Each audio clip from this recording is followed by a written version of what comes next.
purchasing an iGuide eye tracking system. Once you've purchased it, you'll receive very soon your very own iGuide, and it will come in a box that looks like this.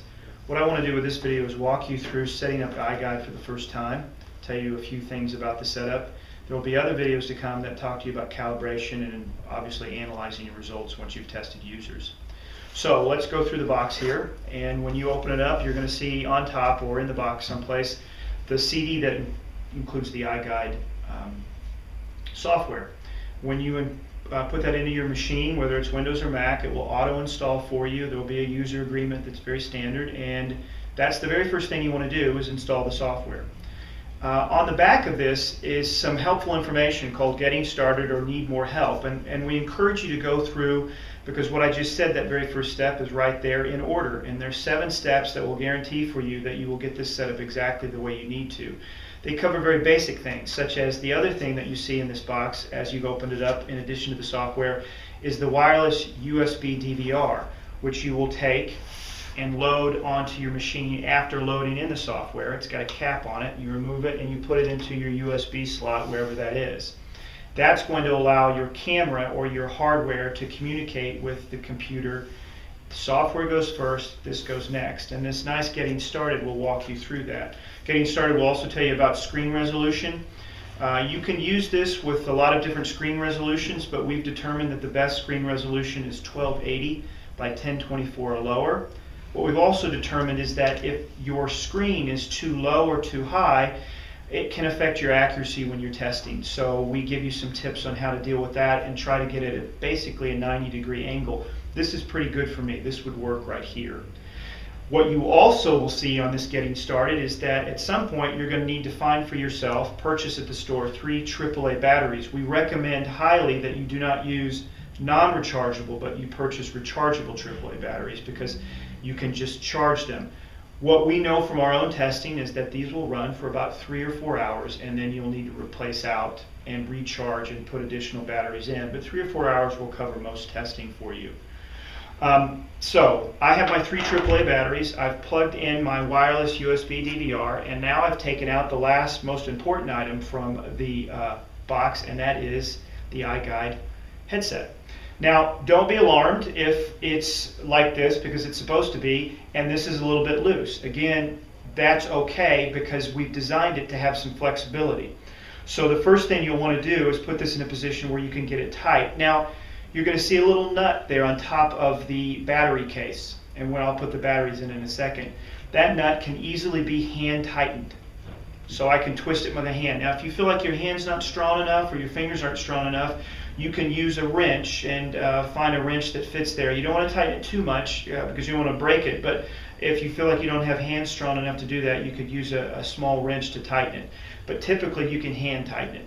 So I've just done that now, and I'm going to pull out the camera away from the battery case, and you'll notice the LED that's designed also so that it can be mobile while you're doing your testing, and then the camera itself can sometimes be loose and not connected well here, and those can be tightened as you go through. So I've got it set up the way it would typically look. Here's the strap that you'll see. Now what I'm going to do is I'm going to open from the back the case where the batteries go. And I mentioned I have 3 rechargeable AAAs. They go simply into here, like so. And I'm going to put them in, and then I'm going to slide back on this battery case. And it's got a little thing on here, and you probably can't see, but it says open, and clearly you would slide that back the other way. Of the people in the office, I'm the worst at doing this. Okay, so I've slid it back on. Now, that's pretty much it. The last thing that I would tell you about, and you see it's loose for me again, so I'm going to tighten it one more time here, so it'll be nice and tight so it doesn't move. There you go. That's pretty good. So that's not going to move around very much for me now. And you can see here in a second when I put it on how it will work. At the very bottom of the battery case is an on-off switch. So when you're finally ready to go, you've got your software in, you've turned Capture on for the first time, which another video will show you about how to work here in a second, and this is in. When you turn on the on-off switch, it will give you a picture on the screen, and that's when you know it's working the way you want to work it. A couple of things just to mention about this setup. Once you have it tightened the way you want it set up, this can go on in a very typical way like this, and then you can adjust the camera. The nice thing about this armature is very adjustable. You can move it in all sorts of different directions. I could put it on just like this, get the camera tightened and put it right here. If I have a glasses wearer or somebody that needs lighting, I can move this around and adjust it so that it's ideal in illuminating their pupil. Sometimes we'll see people shift this over a little bit like this and put it so that this is more to the side, which is okay, and not so much in their vision. We have also experimented with moving it all the way over like this and moving it up like so. And again, this is why this is adjustable here. I can move it and then readjust it back into a spot that works.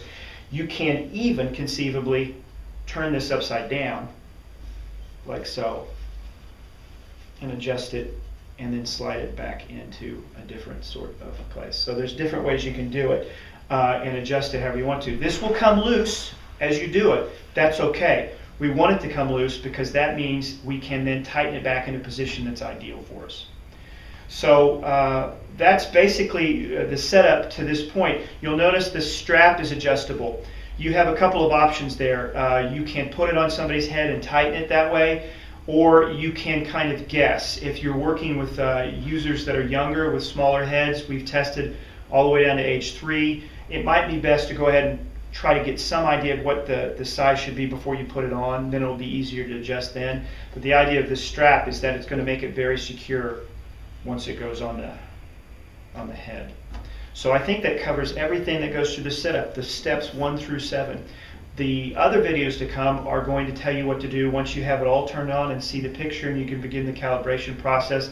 They'll help you with setting it up so you have the light just right and what happens when you do your calibration. And there will be another video even after that where you look at how to analyze the results. I strongly encourage you to look at all these videos, to follow these steps. It's going to help you a great deal. If these don't all help you, if you still have additional questions, we have our support forum that I encourage you to go to, and you can ask your questions and get answers there. We promised, and we'll keep that promise, that if you ask us a question, we're going to get you some kind of answer that works for you in 24 hours or less.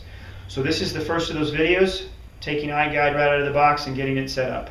And I'm Brian Still, and I'm the Chief Executive Officer of GrinBath.